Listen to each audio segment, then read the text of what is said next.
I'm going to go ahead with the meeting beginning ritual. 起立，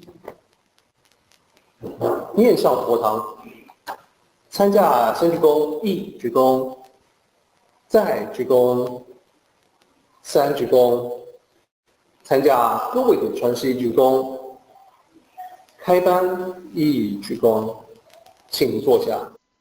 I want to take a few minutes today and explore one of the cooler aspects of the Yiguan Dao as an organization. And this comes by way, actually, from chapter 62 of the Tao Te Ching. I call this a reason for hope, and it may not be apparent exactly why I say that out of the chute, but give me just a moment and we'll see if we can't get there from here. Chapter 62 starts out, the Tao is the wonder of all things, the treasure of the kind person, the protection of the unkind person. Admirable words can win the public's respect. Admirable actions can improve people. Those who are unkind, how can they be abandoned? Therefore, when crowning the emperor and installing the 3 ministers, although there is the offering of jade before 4 horses, none of it can compare to being seated in this Tao. Why did the ancients value this Tao so much? Is it not said that those who seek will find, and those with guilt will not be faulted?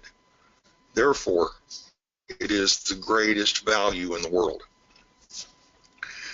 There is so much to discuss inside this chapter of the Tao Te Ching that I can't do it justice in 30 minutes. I just can't do it. In fact, I could spend a couple or 3 weeks talking about this 30 minutes at a time and probably still not get through all of it. But I want to settle on one aspect of this chapter that is, as I said in my introductory words, one of the coolest things about the Yiguan Dao as an organization that I've encountered in all the years I've been cultivating the Tao teachings. And once again, a reason for hope. One of the aspects of this chapter is another view or another facet or peerage on the impartiality of the Tao. The Tao, it says, is the treasure of the kind person and the protection of the unkind person. And for starters, to kind of get a grip on this, we need to acknowledge the fact that each and every one of us, at some point in time in our lives or another, have been both the kind and the unkind person. We have been both the person whom should have grasped the value of the Tao and the person who needed protection. We need to understand also that the Tao doesn't abandon the unkind person or anyone else. Anyone can choose to embrace and walk this path at any time in their lives, and at the moment where they choose to do that, the Tao is happy to have them. Now, I understand in my description there, I just made an emotional attribution to the Tao itself. It's something that we as humans do, perhaps because those emotional alliterations and comparisons help us to understand better what we think the nature of the divine essence should be. But the truth of the matter is that there's not a personified entity behind the Tao. The Tao itself doesn't have a personality. So, take my woefully inadequate attempts at description, not quite literally, but alliteratively, and understand that the personified attributes are to help us understand and not necessarily ascribed to the Tao. The Tao itself is the wish of those who seek it. And it is the hope of the guilty, if you will, those who have been the unkind person. The Tao fulfills that search for those who are looking, for those who seek enlightenment, for those who seek understanding, for those who seek spiritual growth, refinement, and fulfillment. The Tao provides a set of answers that for very many people work really well. But it also does not inflict any kind of eternal punishment on those who do not seek it. There's not a vindictive or punitive side to it. Okay? It is that absence of glorification that becomes the reason for hope. And it's the absence of glorification or punishment that does not stem from some kind of a religious doctrine or dogma, but simply from the Tao itself that makes it as valuable as it is. Right? We understand that in most traditions there's some kind of spiritual leverage, if you will, based on eternal glorification or punishment, a concept of a heaven or a hell, a concept of some kind of afterlife ensconced in our deeds and works and judged by some little old guy that kind of looks like Santa Claus carrying a shepherd's crook. I don't know about all of you guys, but if I'm going to bow down to a God, I expect the God that I bow down to be a whole bunch bigger than what I can comprehend.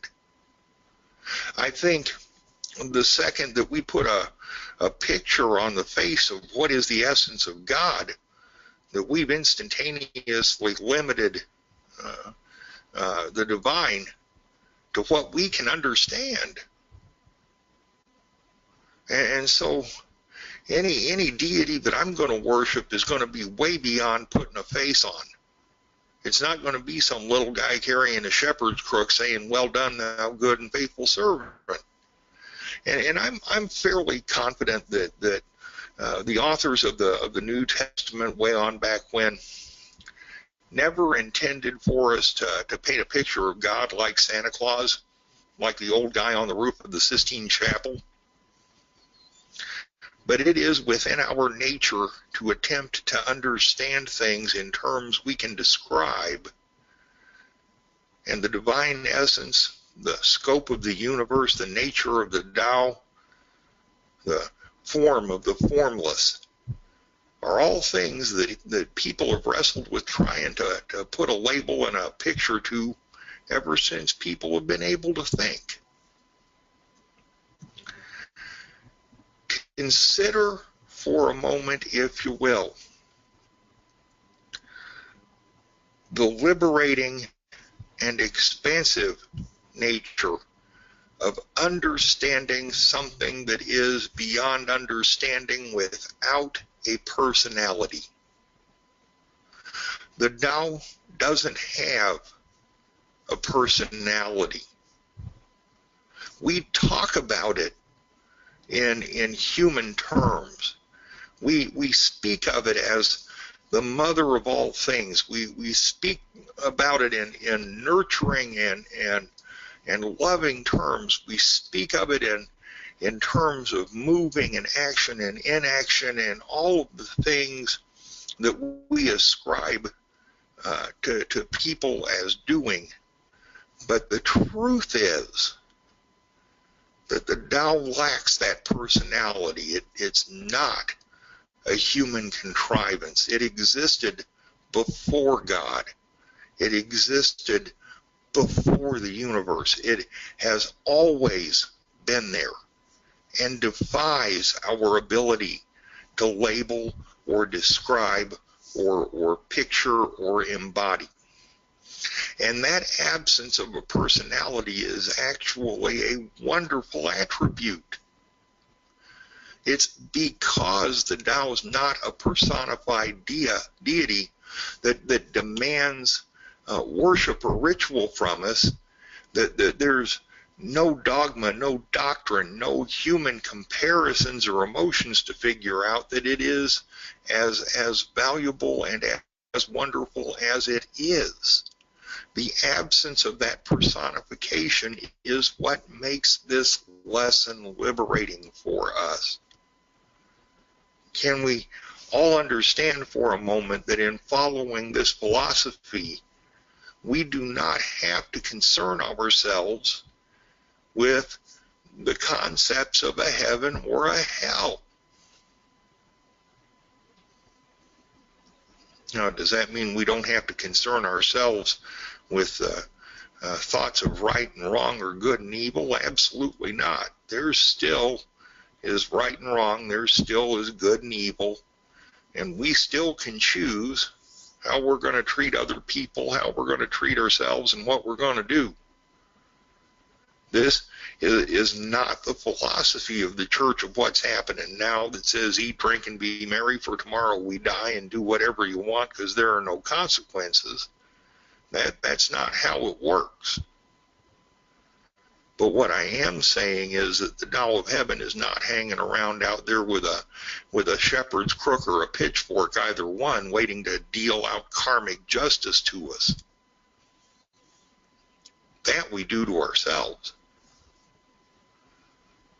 The Tao itself is the treasure of the kind person and the protector of the unkind person.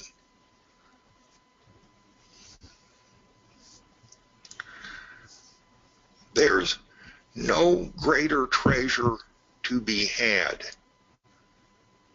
than the treasure of spiritual liberation.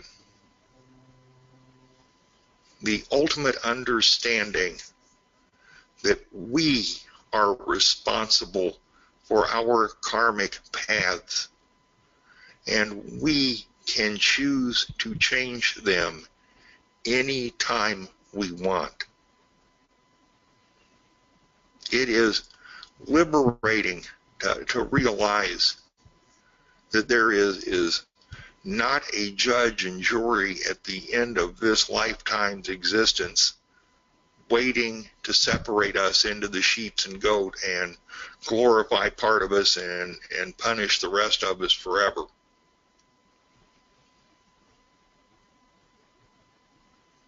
It is liberating to understand that we have the ability to choose the path on which we will walk, and that we are not the victims of cruel fate, but rather we have the ability to write our own fate and our own futures if we but choose to do so. And the value of the Tao is reflected in that gift of spiritual liberation. It is that liberation of the spirit and the mind that makes it the treasure that it is. That is the protection of the kind person, and the protection of the unkind person as well, that abandons no one in the process.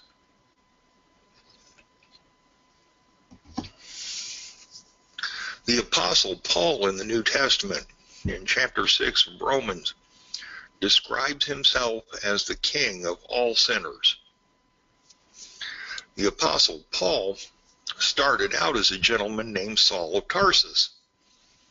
He was an employee of the Roman government whose function in life was to go about identifying and persecuting Christians, delivering them to the Roman government for such wonderful, fun-filled sporting events as public crucifixions and lion feedings, and gladiator contests, and that sort of thing. And according to the New Testament, one day while he was on his appointed rounds of identifying and rounding up Christians, he was struck blind and knocked right off his donkey by Jesus, who asked him why he was persecuting him. And Saul of Tarsus said, "Well, I'm not persecuting you." And Jesus said, "Well, you know, when you round up and persecute the people who believe in me are persecuting me. And then he was instructed to go see a guy in Corinth who had the ability to transfer some information to him that resulted in his salvation experience and the return of his lost eyesight. At which point in time, Saul of Tarsus became the Apostle Paul.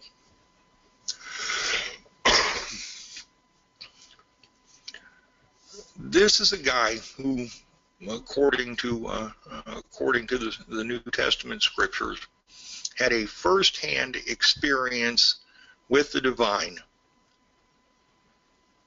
And instead of having that experience cause for him to become full of himself and to see himself as in some way chosen and great and phenomenal and worthy of being followed, he called himself the King of all sinners. And I can identify with Saul of Tarsus. I absolutely can. I think most of us, if we stop and think for a few minutes, probably can. Because the reason that Saul of Tarsus called himself the King of all sinners, even after he had his first-hand experience with the divine, was because he remembered who he was and where he came from and what he had done previously. He remembered what he was. And instead of being okay with that, as he was when he was doing his job for the Roman government, after his conversion experience, he was full of remorse, full of repentance, full of sadness and internal anguish over the lives that he had ended and the manner in which he'd done that. Like the Apostle Paul, I remember very clearly what I was like before I started cultivating the Tao teachings.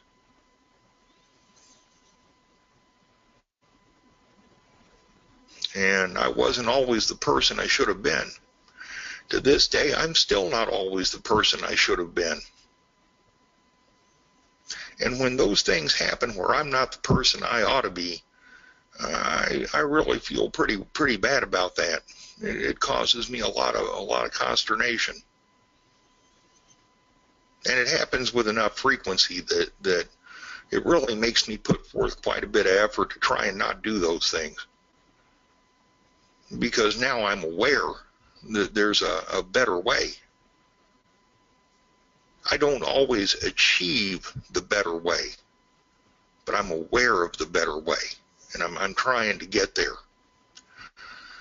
And so when I consider the life of the Apostle Paul, and I think, here's a guy who had a run-in with divinity itself.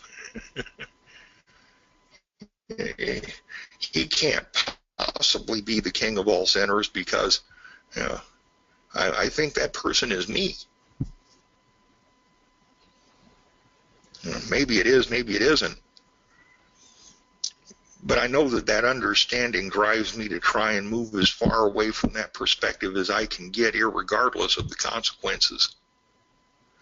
And on the day where I realized that there very likely is not a lake of fire or a heaven, either one, waiting to receive my eternal soul when I die,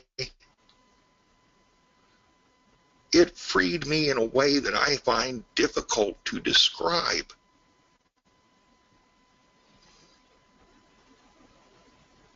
In a lot of traditions, the only hope you get is the hope for a salvation of eternal glorification based on some kind of life-changing faith. In my entire life, I've never been able to live up to those teachings. Never. I don't know if there's something essentially flawed with me, if there's something wrong with me inside, if I have a mental problem, heaven only knows. But I've never been able to do it. And so I figured, it was eternal damnation for Mr. Bill because Mr. Bill couldn't do anything else. So one might understand how I might find the concept of the absence of some kind of eternal glorification or punishment liberating. And because at the time these teachings were not real well known here in the West, you know, I didn't really have a grasp on any kind of a spiritual path that didn't contain some kind of eternal punishment or glorification. Pardon. And then came the Tao teachings, which says that the Tao regards people as straw dogs, the myriad things as straw dogs, as being generally without purpose, without value, without discrimination, impartially. And that was absolutely liberating. That is what is reflected in this chapter. And so just every now and again when we get a chance, we might choose to stop for a moment and reflect on this chapter and on this remarkable gift from the Tao. Not based on a personality or a personification or any kind of a human attribute that we can put our hands on, but simply because of the very nature of the Tao itself. Thank you all very much for letting me chat with you this morning, and I sure hope something I've said was helpful to someone. You all have a wonderful Sunday. Bill, thank you. And I'd like to say just a few more words about this whole concept of eternal punishment. The practice of the Tao, when I go to Asia and encounter various Taoists, I noticed that the level of awareness among Taoists, Tao practitioners, Tao followers, etc., vary dramatically from one person to the next. So I have encountered quite a few practicing Taoists who carry on like, who talk like fundamentalist preachers. So they bring up, you know, hell and damnation and horrific torture, etc. And of course, their purpose is similar to the preachers in that they want to compel people to cultivate the Tao. I get that. There seems to be, and you know, by the same token, when I listen to a fundamentalist preacher talk about hell and eternal damnation, I would also give them the same benefit of the doubt. I believe that they're also trying to motivate people to turn towards a better life, a life in Christ. So there seems to be a commonality among the world's populations that at a certain level of awareness, people feel as if they need to bring in the threat of eternal punishment as a way to motivate or to compel someone to do certain things. There's an author by the name of Joseph Campbell. He wrote a book, A Hero with a Thousand Faces, and the book is about how across different cultures all around the world, even cultures that are geographically diverse and separated, isolated from one another, he noted the common themes in the mythology, in the stories and legends that are told among the different tribes scattered around the world. So whether or not they be influenced by other civilizations or other cultures, all of these stories all reflect certain archetypes in humanity. That there's a journey that the hero will go on, which is like a quest. That the pattern is where initially there's a call to action, a call to adventure, that the hero, the protagonist, the main character will initially turn down. This is, so for instance, this is where Luke Skywalker says, no, I'm not going to join the resistance because Uncle Ben needs me at the farm. Then there's always the next step, which is that the hero is forced to go on the quest or the journey or the adventure. And that happens when Luke Skywalker discovers that stormtroopers have come and raised the family farm, and he now has no choice but to join the resistance. And it goes on. There's the journey itself. There's the helpful animals. These animals come to your aid, your allies. And in that movie, the animals take the form of C-3PO and R2-D2. Interesting, the different ways that it manifests, depending on the style of the story being told. And there's confrontation with evil, where the hero will lose. And that's in, Empire Strikes Back, where Luke Skywalker basically confronts Darth Vader but does not defeat Darth Vader. And then there's the dark nights of the soul for the hero to find something within him or her that strength to allow him to come back for the next confrontation that leads to victory. And at the very end, the student becomes the teacher. So this is a pattern throughout the entire world, historically speaking, all different cultures.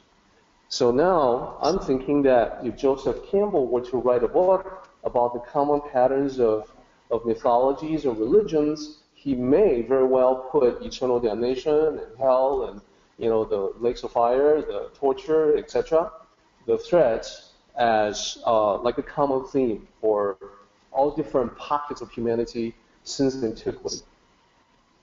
Now, I mentioned that Tao cultivators are at different levels. So the higher level Tao cultivators, I noticed, invariably grow out of this phase. So when asked about this, these higher level advanced cultivators will say, hell, well, that's a state of mind. They will express the idea that when you have sufficient awareness about yourself, about your personal path, then the simple realization that you have failed to live up to your own natural potential or to live up to your personal code of honor, that awareness, that realization itself is more than sufficient punishment. You don't really need the threat of damnation to keep you aligned, to keep you motivated, to keep you good, quote unquote. So that is the real paradigm of the Tao. So in terms of life, sorry, go ahead, Bill. Oh, okay. No, I didn't say anything. That was probably just an echo. In terms of life, we find the same pattern with little kids. So, when I have, nieces and nephews, I observe how they're being brought up. So even though Janice and I don't have kids of our own, we make plenty of observations. And little kids, as you know, when they won't behave, they're scared into behaving by their parents. It could be the boogeyman, the monster. In one particular case, I noticed that it's especially effective when the parents say that, well, the cops will come get you, and then they're so scared, they fall in line very quickly. Now, as the little kids gain maturity, that's not going to work anymore, that they will essentially police themselves. They will essentially, they have certain ideas, certain goals, certain purpose in mind. That's going to be far more effective to keep them well behaved, to allow them to be on that path. So it is the same with the Tao.